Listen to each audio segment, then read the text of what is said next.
বিসমিল্লাহির রহমানির রহিম। বি মানে দ্বারা, ইসিম মানে নাম, নামের দ্বারা শুরু করছি। কার নাম? আল্লাহ, মানে আইনদাতা, বিধানদাতা। আর রহমান তিনি দয়াময়, আর রহিম তিনি অতি দয়ালু। দয়াময় অতি দয়ালু বিধান দাতার নামে শুরু করছি। সূরা শামস আয়াত নম্বর 1। ওয়াশ-শামসি ওয়া-দুহাহা। অ জবর অ দিয়ে শপথ করা হয়েছে। শামসি শব্দের অর্থ সূর্য, সূর্যের শপথ। ওয়াদ-দুহাহা, আর শপথ তার আলোক রশ্মির। 2 নম্বর আয়াত বলছে ওয়াল কমারি ইযা তালাহা। ও জবর অ দিয়ে শপথ করা হয়েছে। কমার শব্দের অর্থ চন্দ্র, চাঁদ।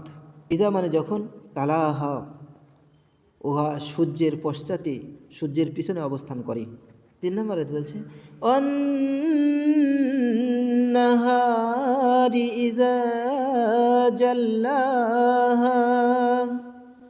ওয়ান-নাহারি, আর শপথ, নাহার শব্দের অর্থ দিন, দিবসের শপথ অর্থাৎ দিনের শপথ। ইজা মানে যখন, জাল্লাহা মানে উহা আলোকিত হয়। 4 নম্বর আয়াত বলছে ওয়াল-লাইলি ইযা ইয়াগশাহা। ও জবর অ দিয়ে শপথ করা হয়েছে। লাইলি শব্দের অর্থ রাত, রাতের শপথ। ইদা মানে যখন, ইয়াগশাহা আচ্ছন্ন হয়, অন্ধকারে পরিপূর্ণ হয় উহা, তখন এর শপথ। 5 নম্বর আয়াত বলছে ওয়াস-সামাই ওয়া মা বানাহা। ও জবর দিয়ে শপথ করা হয়েছে। সামা মানে আকাশ, আর আকাশের শপথ। ও মানে এবং, মা বানাহা যিনি উহাকে বানিয়েছেন, সৃষ্টি করেছেন, এই আকাশকে যিনি সৃষ্টি করেছেন তার শপথ। 6 নম্বর আয়াত বলছে ওয়াল আরদি ওয়া মা তাহাহা। ও জবর অ দিয়ে শপথ করা হয়েছে। আর শব্দের অর্থ জমিন, আর জমিনের শপথ। অ মানে এবং, মা তাহাহা যিনি উহাকে বিছিয়েছেন, এই জমিনকে যিনি বিছিয়েছেন তার শপথ। 7 নম্বর আয়াত বলছে ওয়া নাফসি ওয়া মা সাওয়াহা। ও জবর অ দিয়ে শপথ করা হয়েছে। নাফসিন শব্দের অর্থ জীবন, এ মানুষের জীবনের শপথ। অ মানে এবং, মা মানে যিনি, সাওয়াহা উহাকে সৃষ্টি করেছেন, এই জীবনকে যিনি সৃষ্টি করেছেন, এই রূহ আত্মা যিনি সৃষ্টি করেছেন তার শপথ। 8 নম্বর আয়াতে বলছেন ফাআলহামাহা ফুজুরাহা ওয়া তাকওয়াহা। 8 নম্বর আয়াত বলছে ফাআলহামাহা, অতঃপর তাহাকে নিক্ষেপ করেছে, ফুজুরাহা তাহার অন্যায় কাজ করার ক্ষমতা, ও তাকওয়াহা আর তার পরেশগারিতা। অর্থাৎ যিনি জীবনকে সৃষ্টি করেছেন, অতঃপর তার সামর্থ্য প্রদান করেছেন অন্যায় কাজ করার এবং ভালো কাজ করার। এই দুটো ক্ষমতা তার দেওয়া হয়েছে, দিয়ে তাকে পরীক্ষা করা হবে।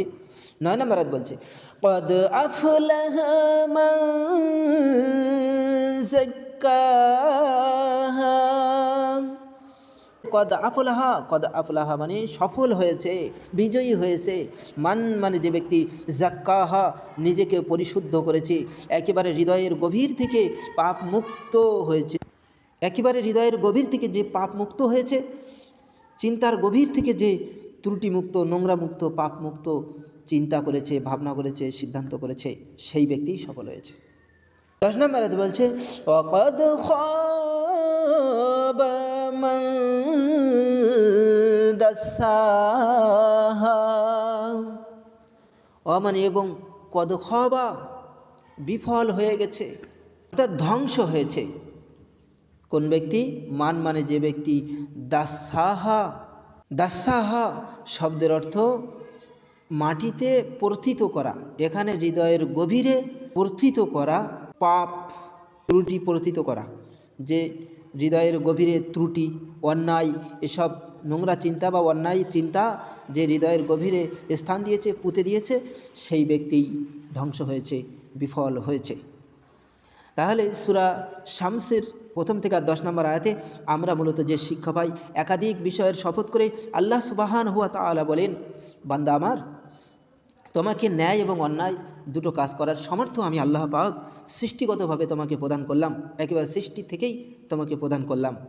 অতঃপর সফল সেই ব্যক্তিই হবে যে তার হৃদয়ের গভীরে পাপ মুক্তির চিন্তা, অর্থাৎ স্বচ্ছতার চিন্তা, ভালো চিন্তা, ভালো বিষয়টাকে যে রোপণ করেছে হৃদয়ের গভীরে, ভালো জিনিসটাকে যে স্থান দিয়েছে, সেই সফল হয়েছে।